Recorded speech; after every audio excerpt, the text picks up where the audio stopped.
college basketball coach, it kind of is hard for me to see that she won coaching awards because she was not particularly nice to me. And I never understood why she yelled so much at practice. But I understand it better now. I understand it when I coached, and I understand it as I prepare you for a high stakes test. She yelled and screamed because she had to create anxiety.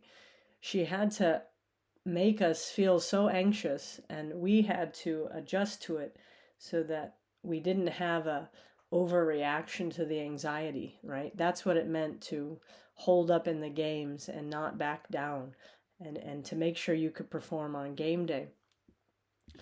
And so what I'm trying to do with your unit assessments is create some anxiety. And this week I'm making this video because I feel like I've maybe created a little too much anxiety and that you weren't prepared for what I was doing. Some of you haven't taken the unit 2 assessment, so I'll be out ahead of some of you, and others of you, I hope this video will help you understand better that I want you to know what anxiety feels like and then know how to calm yourself. So that's my quote here. Relaxing your mind is the number one key in unleashing its power, and it has power in itself. All other keys start with the mind at rest, with the alertness high and your stress levels low.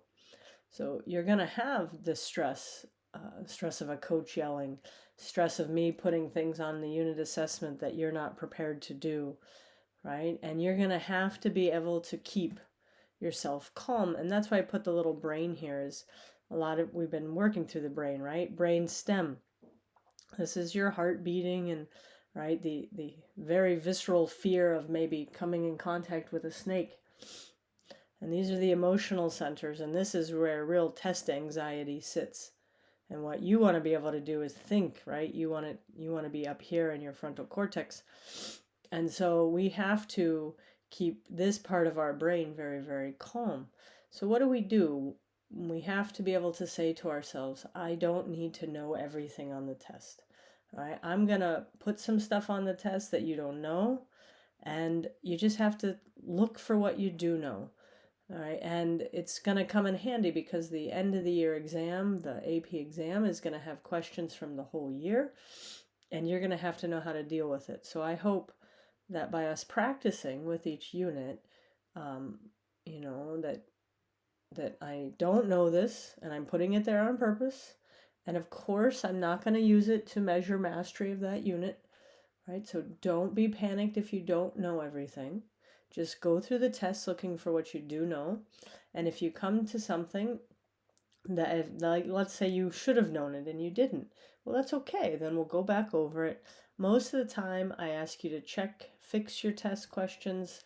I always measure things again in the future with cumulative reviews and practice assessments. So, for practice AP exams. So, practice saying to yourself, I don't have to know everything. A really good strategy is 3 deep breaths. Right? Do it 3 times. Keep yourself in a calm state and focus on what you know. All right, I hope that helps, and I hope to anybody that I made a little bit too upset this week that you'll forgive me. And as my basketball coach used to say, one who didn't yell at me quite as much as that other one, he always used to say, I hope you understand that there's a method in my madness. Right? And I hope that all of you understand that I have the best intentions for you, and I'm not trying to cause you undue stress.